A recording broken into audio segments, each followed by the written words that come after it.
tô bem boa. Oi, Lilian. Então, vou desenhar o septo de novo. Ah, não precisei. Ai, que bom. Deixa eu só apagar aqui. Apaga tudo, tá uma beleza. Então, aqui o alvéolo. E aí eu preciso deixar nivelado. Preciso deixar no mesmo nível, tá? Então, essa pequena porção, vou fazer em amarelo. Essa pequena porção daqui do septo, todo mundo está conseguindo visualizar agora a situação clínica? Eu preciso deixar nivelado, certo? Essa pequena porção do septo, eu preciso remover. Qual é o meu objetivo cirúrgico agora? Eu já tirei o dente. Essa remoção desse septo, que é osso, ele é diérese ou ele é exérese? É isso aí, Raquel, é exérese. Ai, que bom que vocês entenderam! Ai, que lindo! Ai, gente, isso é tão difícil de fazer vocês entenderem que, assim, fico muito feliz quando vocês entendem, porque é muito complexo. Então, o objetivo é tirar essa pontinha de osso aqui. Então, é exérese. Como que eu posso tirar essa pontinha de osso? Eu posso usar esse daqui, esse instrumental, que chama pinça-goiva, osteótomo, alveolótomo, tanto faz. Ai, que lindo que vocês entenderam! Ai, fiquei tão feliz agora! Ai, parabéns! Então, é isso, tá? É exatamente isso. Então, podemos ter na manobra de Xeris duas vezes, né? Eu posso ter a avulsão e posso ter uma ostectomia, sendo que eu já fiz uma osteotomia. Entenderam? Então, em diérese eu fiz uma osteotomia, eu desgastei essa vestibular, então eu rebaixei essa crista óssea. Então, eu tive uma osteotomia em diérese e tive uma ostectomia em exérese, né? Porque eu não posso deixar essa pontinha de osso aí que vai machucar o paciente. Então, eu tenho em diérese osteotomia e eu vou ter em exérese uma ostectomia pós-avulsão. Todo mundo entendeu, gente? Sim? Sim? Ficou claro para vocês? Pode falar. Ai, que bom, que bom. Então, tá bom, tá? Então, para pequenas porções de osso que a gente precisa remover, a gente pode usar um osteótomo, ou essa pinça goiva, ou alveolótomo, tá? Ou pode fazer. Não, vocês vão ter um semestre inteiro para poder isso entrar na mente de vocês, né? Isso, ele vai cortar, Nicolas, porque ele parece um alicate de cutícula. A mulherada identifica muito. E na clínica vocês vão confundir com forceps. A diferença dele para o forceps é essa molinha aqui, ó. Essa molinha aqui, ó. Porque essa ponta ativa dele aqui, ó, corta. O forceps não corta, tá? Essas pontinhas, essas extremidades laterais desse instrumento são cortantes, tá bom? São cortantes. Então, por isso que ele pode utilizar. Você vai ali no meio do septo, dá uma apertadinha, ele corta esse osso que tá aí no meio, tá? Então, pode utilizar assim. Ou cinzar o martelo, que eu não recomendo muito, né? Tem casos muito específicos. Com cinzar e martelo tem. Com o alveolótomo, Adriano, não. Não. Você corta certinho, como se fosse... É que a mulherada também... É como se fosse um alicate de unha, né? Um cortador de unha, né? Você consegue precisar ali, na hora que você aperta, ele corta ali naquela região que você precisa. Só. Claro que você não vai grudar ali e ficar balançando, que senão vai fraturar, tá bom? Mas pensa nele como um cortador de unha, né? Vamos dizer assim, tá bom? Martelo não, né? Martelo não, por favor. Ai, ai, Nicolas, não vamos. Quando que a gente vai poder fazer também uma ostectomia, né? Manobra de exérese. Depois que vocês terminarem a cirurgia todas de vocês, vocês podem fazer uma rebordoplastia ou uma alveoloplastia, tá? Isso daqui, tá vendo? Ó, lembra que eu falei que eu desenhei para vocês? Ó as pontinhas desse septo aqui, ó. Concorda que, tá vendo que tá cortando bem o triângulo? Vocês estão vendo aqui na pontinha da seta? Se não regulariza, se não deixa isso daqui retinho, se não alisa, na hora que vocês fecharem, vai machucar o paciente. Ele vai tentar colocar uma prótese aí, tadinho, vai sofrer, tá bom? Então, às vezes, tem profissional que faz uma exo, é o que eu estava explicando para as meninas no 8º hoje. Falei, olha, gente, a paciente de vocês vai colocar uma prótese total depois. E mesmo que não fosse colocar uma prótese, tirando terceiros molares, são dentes do siso, né? Tirando esses dentes, todos os outros dentes que o paciente perder, ele vai precisar ser reposto. Então, a gente tem sempre que pensar na reabilitação desse paciente, né? Não é só fazer a exo por, vou tirar o dente e o que ficar do jeito que ficar, dane-se, né? Problema de quem pegar depois. Não, não. A sua cirurgia é uma cirurgia traumática, é uma cirurgia mutilante, então ele gera algum grau de mutilação para esse paciente. E aí a gente dificulta ou facilita a reabilitação desse paciente, tá? Então, um dentista que faz uma exo seriada, que nem essa, e depois já sutura, digamos que, vamos dizer assim, um profissional assim que tá nem aí para o paciente, né? E vocês não vão ser esses profissionais. Então, a gente pensa e fala, poxa, esse paciente vai colocar uma prótese total depois. Então, eu vou precisar o quê? Regularizar. E tem muito dentista que faz, tira isso daqui, fica essas pontas todas aqui depois.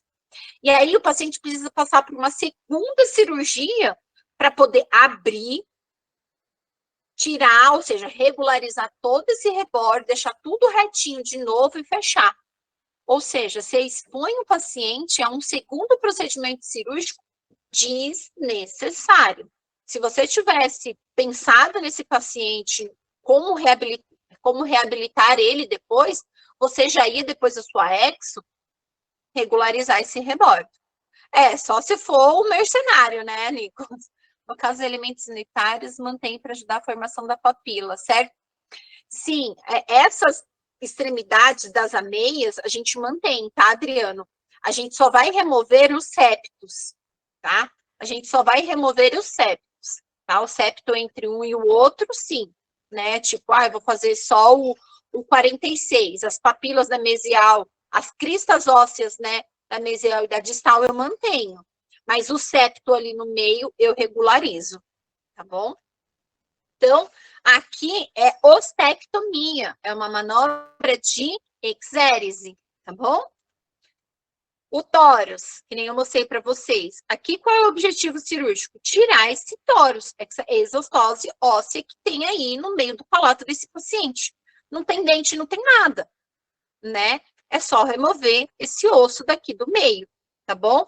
Então, ostectomia, tá bom? Qual é a outra manobra de exérese que a gente tem?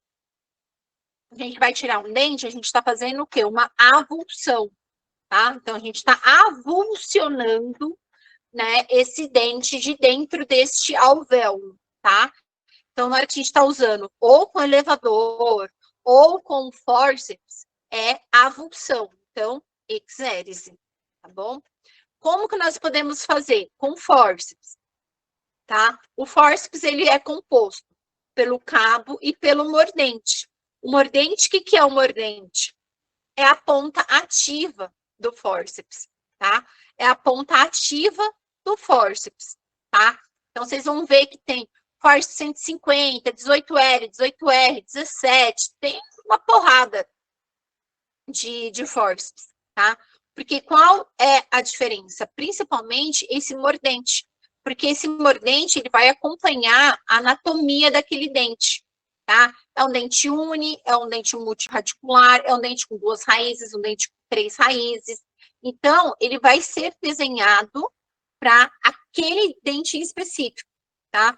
Por isso que existe vários números de fórceps para cada determinado grupo de dentes, tá? Por isso que não dá para tirar e falar, professora, eu vou tirar um superior com fórceps, que é o 18, né? Um molar, por exemplo, vou tirar o superior com fórceps 17. Não, o desenho dele foi feito para um molar inferior, tá?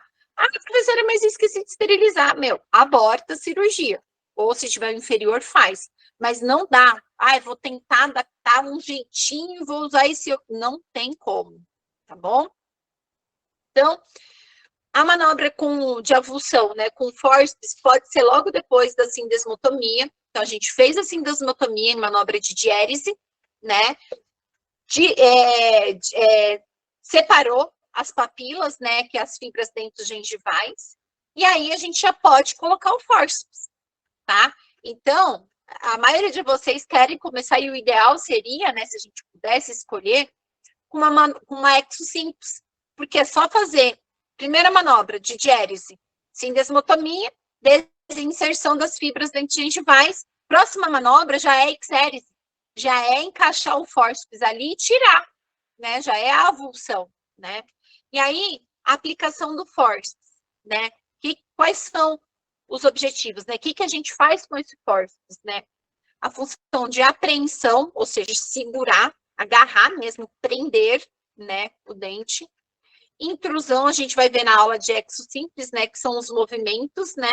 A luxação, que é o movimento pendular, né? Então, você segura o fórceps, trava ele, e aí vai vestibular, lingual, se estiver no inferior, né?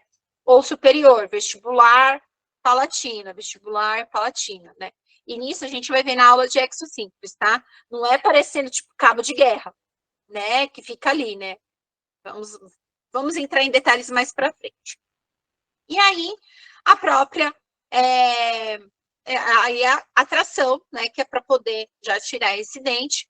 Curetagem, se ficou algum resto de dente ou lesão de lá de dentro, né? Limagem, porque se essas extremidades, né, dessas corticais ficarem mais pontudinhas, a gente passa uma liminha para osso, tá? Em exérese. Irriga, manobra de Champré, a gente quase não usa. O que é manobra de Champré? É uma manobra que a gente, eu vou explicar para vocês na próxima aula, que é a aula de exo simples.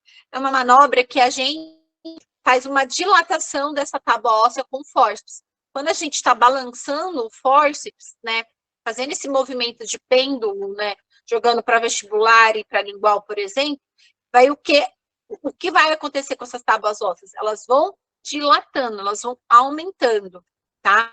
Elas vão ficando maiores, a distância entre elas, e o dente sai. O que a manobra de Champré faz? Você aperta de vestibular para lingual, comprime para que volte, né? Para que volte à posição original, que eram essas tábuas que foram dilatadas, né? Mas hoje em dia a gente não utiliza muito, justamente por isso, Mari. Justamente por isso, Nicolas. Porque existe um risco de fraturar. Então, a gente não faz mais hemostasia com manobra de Champré, tá? A gente só pede para o paciente morder a gase e pronto. Tá? Então, a gente não utiliza mais manobra de Champré. A gente deixou aqui para comentar para vocês, para não fazerem, tá bom? E depois fecha. Então, uma sequenciazinha, tá bom? Então, como que a gente vai fazer com os elevadores? Não é alavanca, tá? Não é alavanca, tá? Eu sei que vocês vão comprar na Dental, que a Dental vai falar, ó, alavanca reta, alavanca curva, né? Bandeirinha. Não é alavanca. Alavanca é o movimento, tá? Quais são os movimentos que a gente utiliza com os elevadores? Tudo isso daqui chama elevadores. É justamente para elevar, para tirar de dentro do alvéolo. Quais são os movimentos que a gente consegue fazer com os elevadores? Primeiro deles, cunha, né? Então, parte do princípio que dois corpos não ocupam o mesmo lugar no espaço. Então, na hora que você faz o movimento, ó, tá vendo a setinha aqui para baixo, você encaixa onde? No dente vizinho? Não. No espaço do ligamento periodontal, né? No espaço do ligamento, das fibras do ligamento, tá? Então, aqui, ó, em osso, tá bom? No osso, não é para apoiar no dente vizinho. Se apoiar no dente vizinho, é o famoso pague um, leve dois dentes avulsionados, né? A menos que você queira tirar os dois dentes, faça isso. Fora isso, não. Apoio em osso, tá? Osso do dente que você quer tirar, por favor. Então, você encaixa o elevador, ó, acompanha aqui com a seta. Aqui, deixa eu colocar aqui. Ó, movimento, você entra com o elevador, deixa eu colocar em preto, né, gente? Movimenta aqui, ó. Entra com o elevador, movimento de cunha, tá? Entra com o elevador aqui, nessa região do ligamento aqui. Então, se você entrou aqui, a tendência é o dente fazer isso, tá? Claro que não é tão simples assim, tá?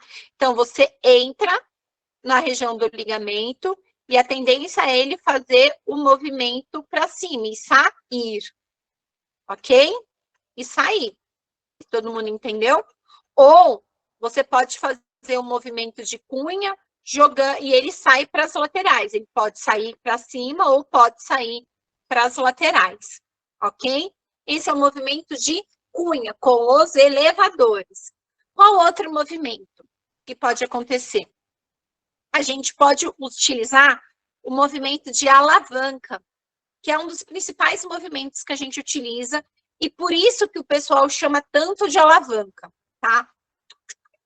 Que eu vou dizer para vocês que é um dos principais movimentos quando você vai utilizar o elevador, vamos dizer assim, 90% vai ser, 90 tá muito, 80% vai ser alavanca e os outros 20% vai ser roda, entre roda e cunha.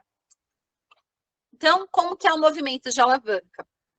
Então, nós vamos entrar com o instrumento na região do ligamento, né? Só que depois que a gente encaixou, a gente não vai ficar fazendo força para baixo que nem faz na cunha, ó.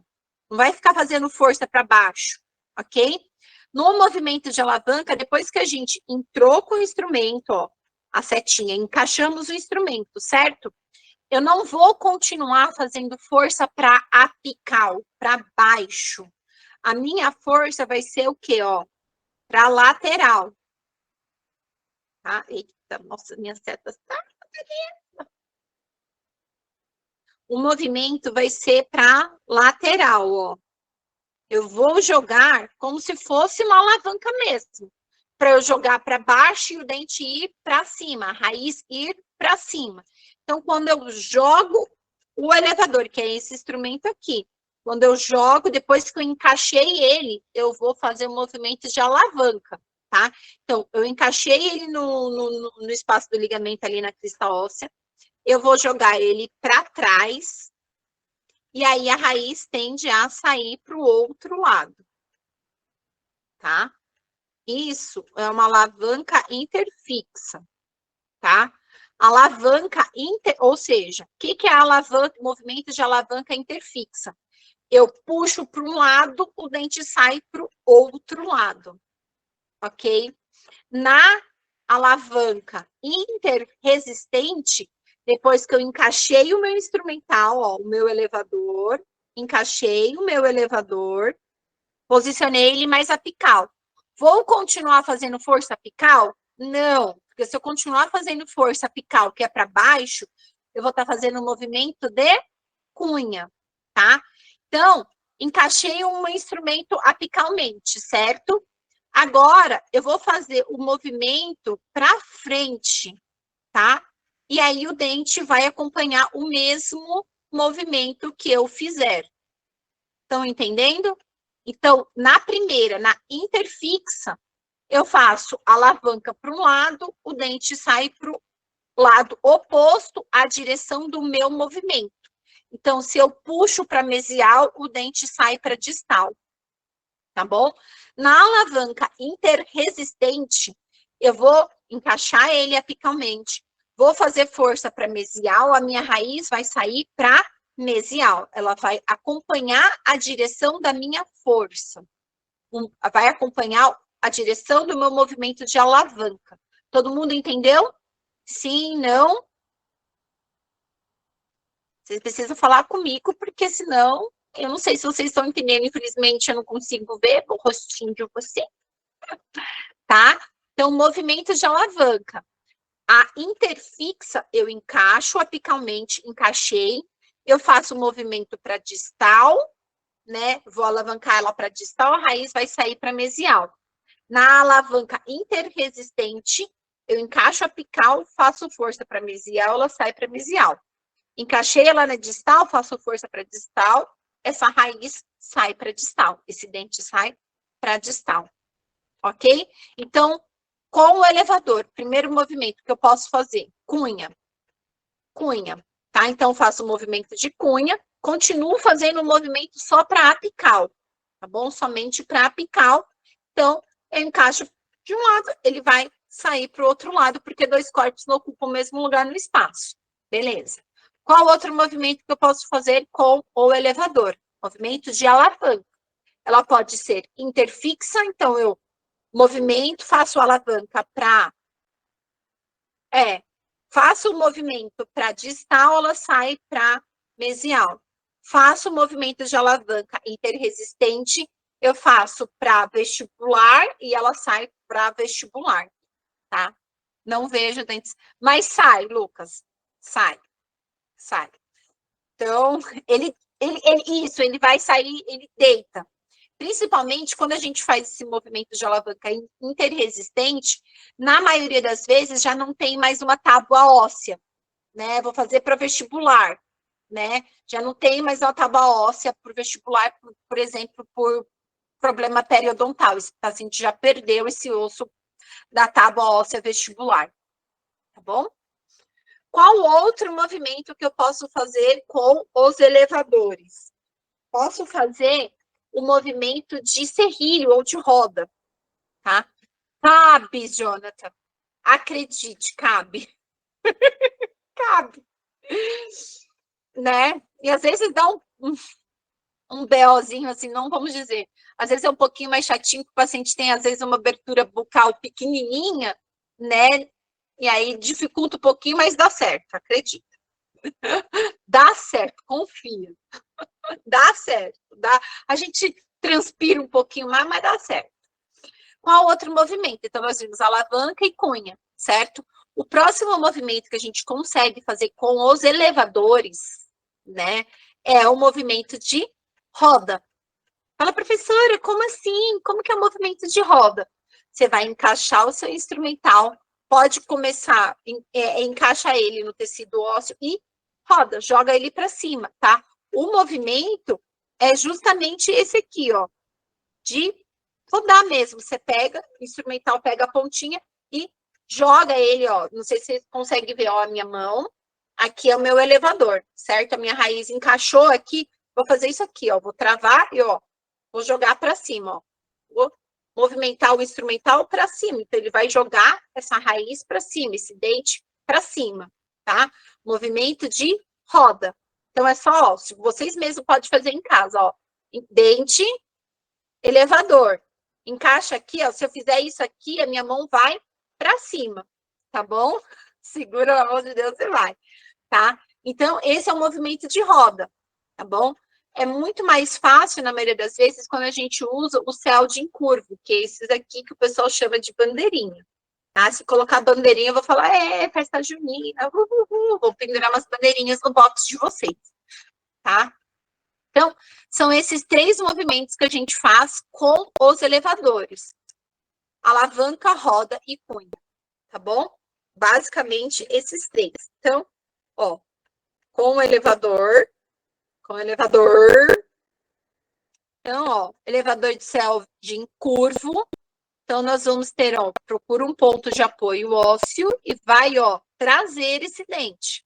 Tá, ó, movimento de roda, tá? Tô rodando, tô trazendo esse dente. Tá, ó, movimento de roda. Ó, outro Selden curvo. Selden curvo tem um R e um L, tá? O R de right e o L de o left de L de esquerda. Tá? Então, ó, tá trazendo com o Selden curvo, tô fazendo que movimento? Movimento de roda. Né? Aqui que eu tô saindo. Tá bom? Então, movimento de roda. Pode fazer os movimentos juntos? Pode. Você pode fazer uma cunha junto com roda, né? Então, à medida que você vai encaixando o elevador para apical, você vai rodando. Você vai entrando cada vez mais lá dentro da região apical e vai rodando. Então, os movimentos podem ser combinados, não precisa ser aquela coisa estática, né? É a mesma coisa com força. Vocês vão ver que vocês vão estar fazendo um movimento de lateralidade. Aí fala assim, agora eu vou fazer só lateralidade. Agora eu vou fazer a função, vou puxar, tração. Não, os movimentos, eles são combinados, podem ser combinados, tá bom? Então, ó, o outro dente, movimento de, ó, a outra raiz, movimento de roda. Aqui dá para ver muito claro que é roda, né, gente? Ó, roda, tá?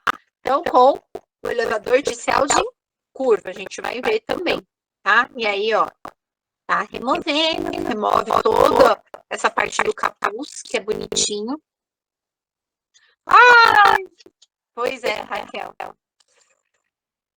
Deus quis assim. Porque Deus quis. Tá?